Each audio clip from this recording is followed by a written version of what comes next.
Hello everyone. Today we have a full stream planned for today.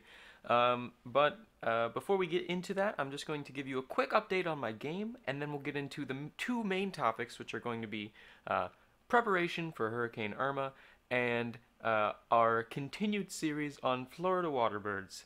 So, of course, we will have our random drawing section at the end, but for now, we are going to talk about the game. So I'm going to switch it over so you can see that. I also have the chat open in case anybody has any questions along the way, and I will be keeping an eye on that. So I'm going to start the game up, and as per usual, the music will probably be ungodly loud, but we'll try and remedy that. And as you can see, there's some visual glitching. Let's go. Okay, so let's ignore the fact that I started inside a building, outside of a building. But I'm gonna go grab the fishing rod, and I just want to get out of it. So that's what I wanted to show you, the banner that pops up at the top. So I can show that again if I use the fishing rod, and I'll get another achievement. That's pretty much all I've done so far, other than starting work on some new stuff in the bar in the fishing village. So you can see that you can still cast the rod like normal. There's just a little notification that tells you that you earned some achievements. So that's pretty much it, and I don't want to dwell too much on it. I just wanted to give you guys a heads up. I am planning on fleshing out the bar a little bit more, and then I'll probably consider that a full update once that's complete, and then I will post that online. So that should be happening relatively soon. Whether or not that will be happening this weekend kind of depends on whether or not I have internet and electricity for the entirety of the weekend, which is a general concern. So that's pretty much it for Easteria. So I'm going to switch the screen over back to the, let's go to the question and answer screen. And I'm going to close this out of the background just so it's not slowing down anything by running, because I know streaming in general can take up a lot of processing power. So as I mentioned, I have the chat up on my screen, so if you have any questions along the way, then you feel free to ask those, and I will be more than willing to answer them. So I just wanted to give a couple tips and tricks on how to survive in the oncoming hurricane. So this is going to be hurricane. Did I spell hurricane incorrectly? I believe there's two R's. Hurricane Irma survival tips.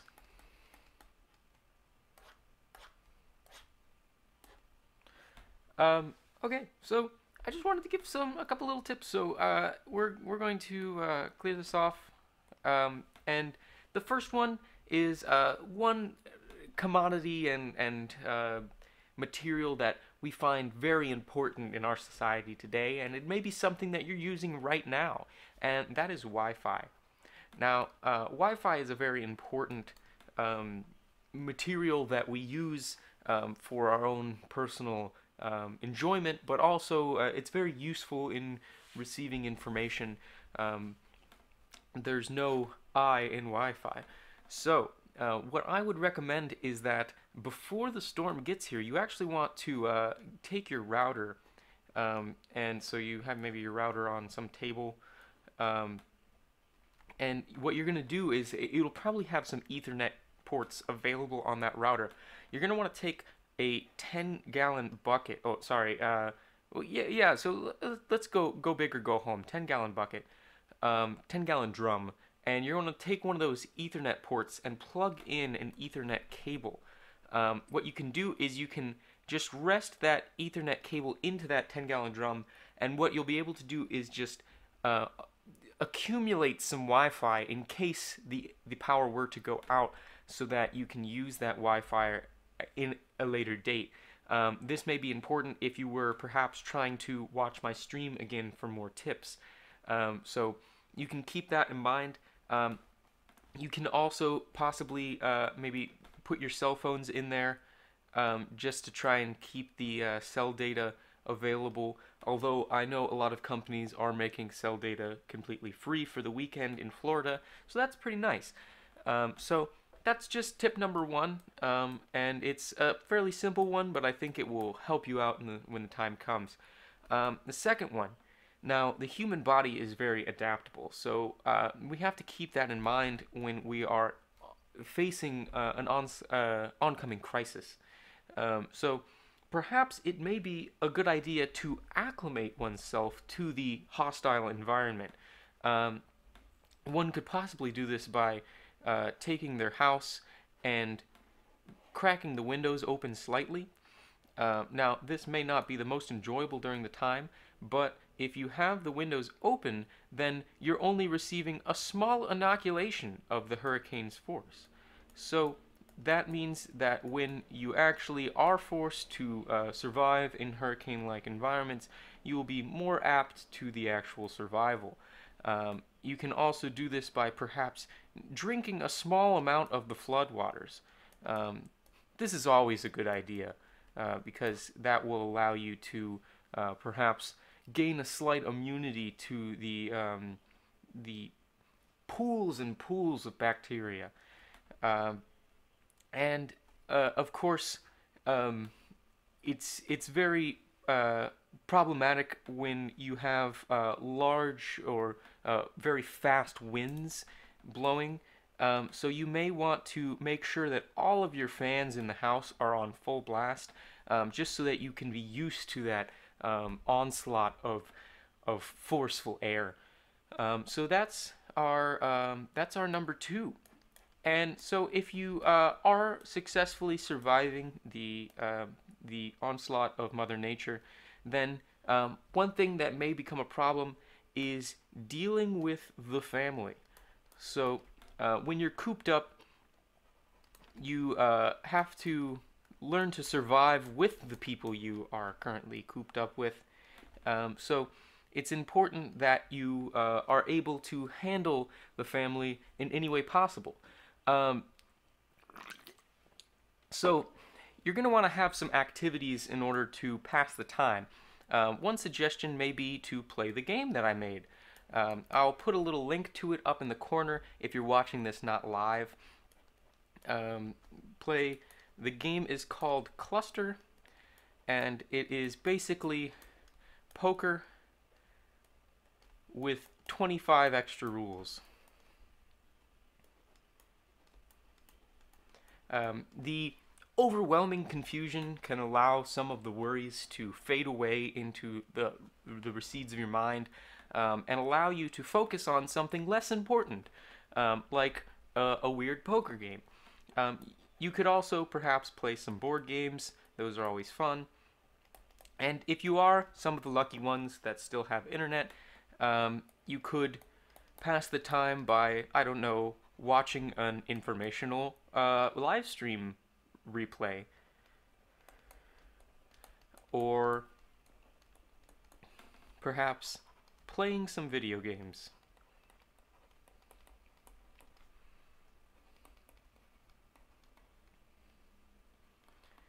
And if the worst case scenario arrives, where your family is annoying you and you need to find something to distract yourself, you could always read the dictionary. If they continue to annoy you, then you can just start reading it out loud, and this will probably annoy them back until you actually are able to concentrate on reading the dictionary. Dictionary. So these were a few little tricks to survive. You can also add extra little points to a 3 to make it a super 3. That may be important in my poker game. So that's pretty much it for the hurricane survival tips. If you have any questions in the chat, I'll be welcome to answer those. But for now, we're going to be moving on to our regularly scheduled program of Florida water birds. So I'm going to clean up the screen here, and we will get into that.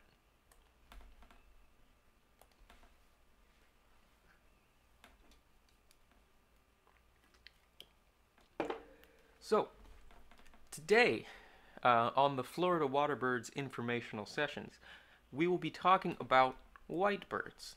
Now, this isn't a question of anything political. It's just a general confusion, not bird, white birds.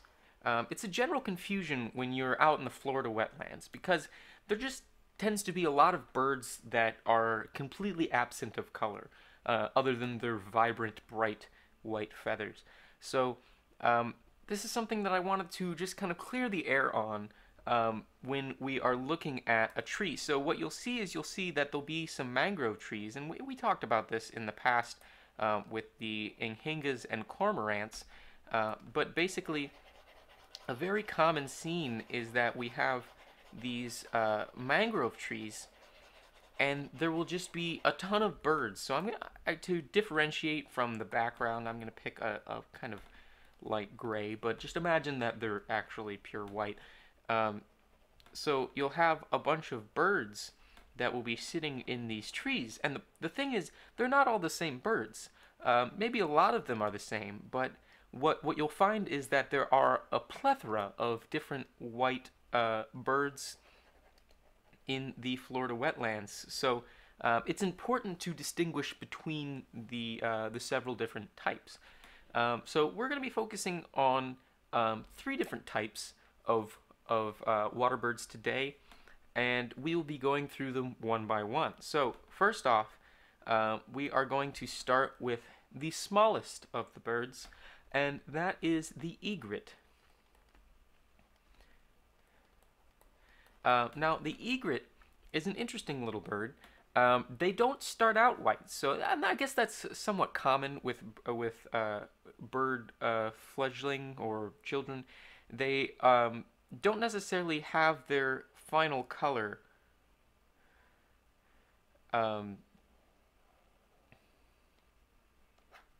when they start out. So what you'll see is if there is an adolescent bird, there will actually be some tufts of brown up here on the top, and they also have a yellowish brown beak. Some of them have black beaks. I think that may depend somewhat on their actual gender. But these birds have somewhat of an aggressive look to them, just based off of their squared off head shape due to this tuft of feathers on the top. And then they have a small kind of rounder belly, but they are relatively skinny in general, tall standing, and then they have their long legs that also come in varieties of black and yellow, I believe. So now these birds, not only are they known by their visual appearance, but they are also known by their sounds and actions. One specifically outstanding sound is their gurgling call. When you move by a pack of egrets in sitting in a tree, they may give off this certain call. I'm not sure if it's associated with their mating or if this is just some sort of communicational strategy, but I will attempt to recreate this call for you. That's pretty much it. It's quite comical when you're out trying to kayak in peace and you're going by a tree and that's what you hear. But this is not a joke. That is the actual sound that they make, and if you look up egrets online, you will find many accounts of this claim. Now, so these egrets, they tend to nest up in large packs in the mangrove trees, and what they will do is they will kind of have one central location that is their home, where they will tend to their young, and they will also fly off and do their general hunting and whatnot. Sometimes these egrets are also called cattle egrets because they have this interesting behavior where they like to stand on top of cows. So if you can imagine, you have some poorly drawn cow here. The egrets will sort of just stand around these cows, sometimes on, sometimes next to them,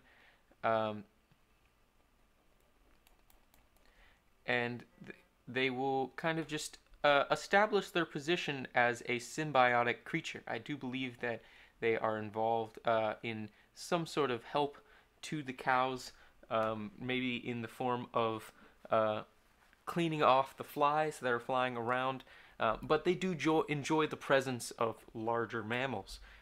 So this is something where if you're driving by a Floridian farm, you may notice that there are some white birds by the cows, and that would be these egrets. Now, so there is another similar bird that looks a lot like these egrets, and the reason that they do look a lot like the egrets that I have just explained is because they are also an egret. Um, but they are not the snowy or cattle egret. They are the great egrets. I think that they're slightly better at sports and or math, so that can make them stand out. But if we want to get technical, they are also a significant size larger than the regular smaller cattle egrets. Um, they also have quite long necks. They don't inflate as I have depicted in this picture, but they still remain to have their aggressive look with the little tufts of feathers above, and they are similar in nature to the snakebirds with their long necks, although their bright white color kind of gives it away that they are not snakes. So the great egrets are known for wading in the shallows and fishing for small bait fish and perhaps brine shrimp. Um, but it is nice to see a great egret in your fishing spot because that means that there's probably a lot of bait around that they are interested in. It also means that the water is quite shallow, so you can get an idea for what size fish may be in that area. So these are the great egrets, and so they stand out due to their overwhelming height. Although they are not the largest bird we will see in the wetlands, but we will save that for another day. So I'm going to draw a regular egret here for comparison. Um, so these egrets have less of a long neck, and then they just have a kind of small pointy beak that I have not depicted correctly. And they are quite small. So I have made this egret very poorly, but you can get the idea from the shape and the head feathers. So we have one more bird to talk about today, and that is actually my favorite bird of all of the Florida water birds. So I'm going to clear the slate here, and we will get to the last bird. And I'll give a couple reasons why I particularly like this bird, but I will mention just right off the start that I do enjoy birds in general. The usual reason that I give for my enjoyment for birds as a species or as an animal in general is that I enjoy things that are better than me at something. So I like fish because they can breathe underwater, and I'm terrible at that. And I like birds because they can fly, and I'm also terrible at flying. Now, if we got to something, perhaps a hamster, I could probably beat a hamster in a running race. With a human-used tool, I could definitely beat a hamster in a combat battle or a hole digging contest. So I would say that hamsters, although they are quite cute, are not necessarily very high on my favorite animals. But if we get to birds in general, they're quite good at flying, and I am not. So that's where I would draw the line. So our last bird we are going to talk about is the ibis. And so there is something that I am very disappointed in when it comes to the ibis, and that is actually its plural form, which is ibises. It seems like there's so much potential here for it to be perhaps ibi, or perhaps ibs.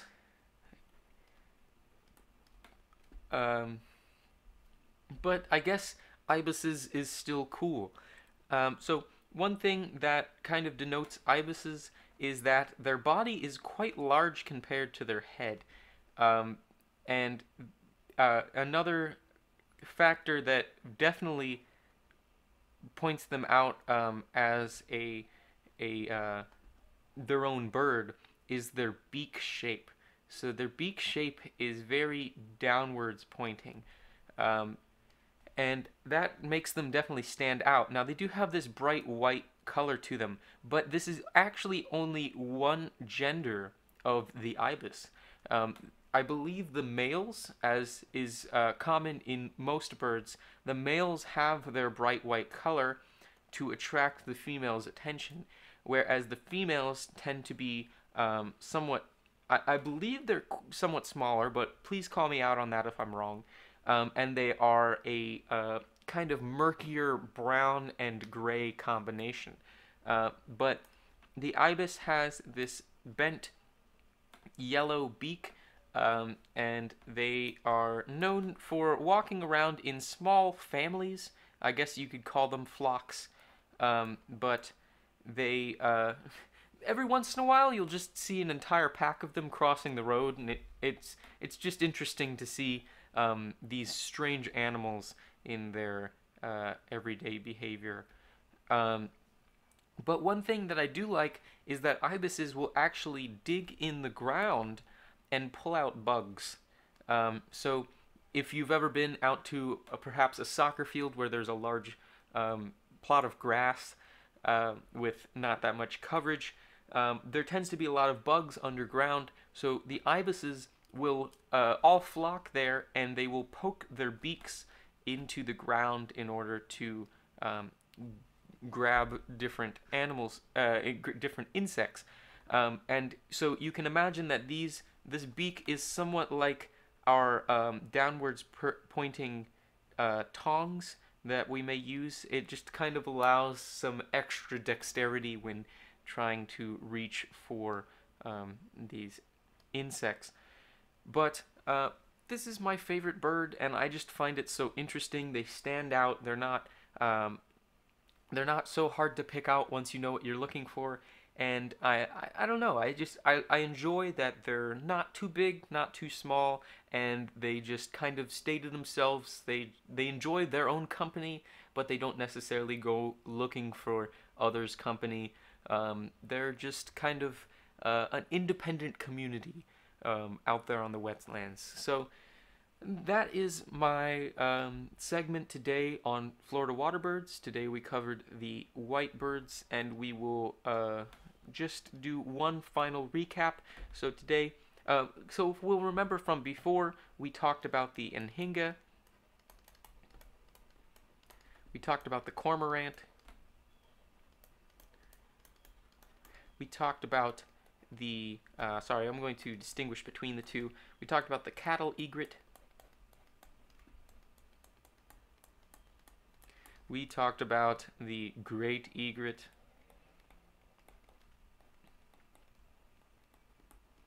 And we talked about the ibis. And I somewhat coincidentally have put them in alphabetical order, although cattle and cormorant are backwards. But if you're talking about egret, then these are in alphabetical order. So these are the birds we have talked about today. Now, there are a few more birds that I might want to talk about in the future, and that might be the herons, perhaps the cranes, and also the hawks. Now, I don't know too much about hawks, but I do know a decent bit about seahawks, so we may be talking about that in the future. But if there's a specific faction of avian water wetland creatures you want me to talk about, then please feel free to leave those in the comments, and I will be looking at that for consideration on future segments. Ending this segment here, we are going to move on to the random drawing section. So I do need to change the screen over to the paint screen, and we are going to get right into it. So I have the sheet up, and I do believe I crossed out the last the last words, and I did. So we should be good to go. I have my calculator here. I just need to pull up the random integer creator. So we're going to go 1 through 25, and we will find out what that is. So we got the number 23, which has been used before. We received the number 12, which is arthritis. That is our noun. We are going to go for our verb, which is the number 1, which is chant. And then we have our last number, which is 25, which is silly for our adjective. So we have a silly chant about arthritis. So I'm going to cross these out right now, so it's not a problem in the future. And then silly. And let's get into our picture. So, now what immediately catches my attention is the idea of perhaps we have a pharmacy. So let's just kind of draw some 3/4 building. Pharmacy. Needed to fill out the blank space. And so this is some building front, and then we have the sidewalk, and this perhaps wraps around, and then there's some parking spots with lines here and maybe some here.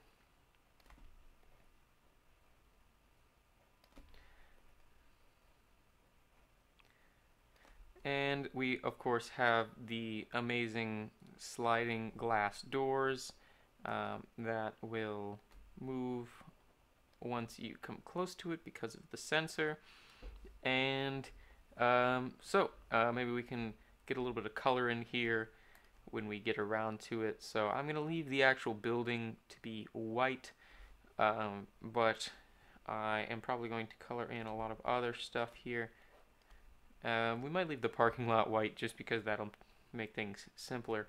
But if we color these in like so, paying close attention to closing loops, that's something that tends to be problematic on the channel.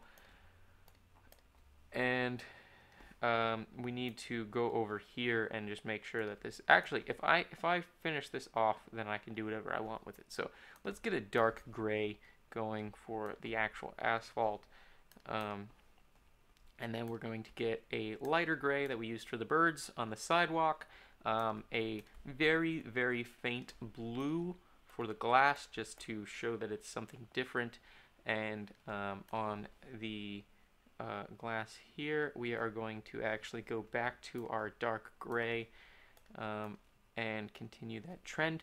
And I don't know, for our pharmacy sign, let's pick something medical looking. Let's just go with a kind of milky green.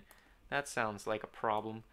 And then that is going to be our picture so far, but we need to actually, so since I closed that off, let's get the pharmacy to be purple. Now we need to actually get into the thick of it. So perhaps we have some interesting elderly folk who are none too happy about their pharmaceutical bills when it comes to the arthritis department. But perhaps they are not too versed in the act of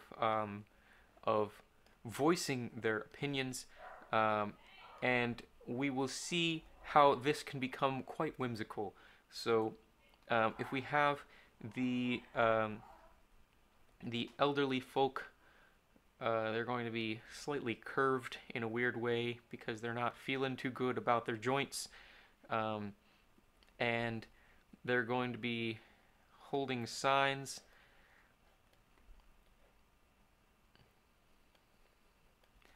So we just need to color these signs in with a base color for now. I need to complete this rectangle because that's important. And there we go, and then just erase some of the inside stuff here. So these elderly folk are marching around the pharmacy like the siege of Jericho, hoping that one day the building will fall and arthritis medicine will pour from its doors. But what they don't understand is necessarily how to correctly portray how serious they are. Now they see that the kids are quite hip, and they are um, perhaps showing off their new trends of emojis. So what the old folk have actually done is they have tried to gain the attention of uh, the younger generation by using their language. But the problem is they don't necessarily understand what some of these mean, so they're just kind of using them haphazardly in order to try and portray their message. And so that is what you're seeing.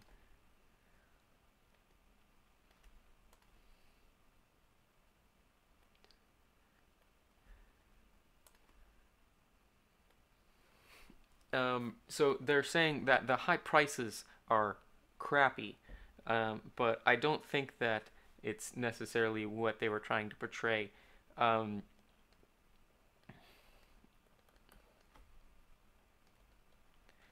so I think this is pretty straightforward, but I think that we are done with this segment. So it's been a relatively fast-paced stream today. I hope that I have thoroughly explained all of the topics that I have come out here to explain today. So for those of you who will be affected by Hurricane Irma, I wish you the best of luck, and I hope that you are staying indoors in safety of your home. I hope that you have also stocked up on the necessary commodities and that you are prepared for the oncoming storm. Although I do believe, and this is my non-meteorologist account, that here in Orlando, I don't think I will be getting the blunt of it due to the fact that in all directions there is a decent bit of land. I have chosen not to evacuate, but I also live on the third floor, so the benefits of that is that if the water level were to rise, I shouldn't be feeling that, but the third floor is also a taller lever arm, so that can become problematic in high wind conditions. But we will see how it goes. I'm trying not to worry too much, and I'm trying to make sure that everybody else isn't as stressed out as they are, I guess. So we will see how it goes, and I'll be updating you in the future streams. So thank you guys for watching. I'm going to be signing off.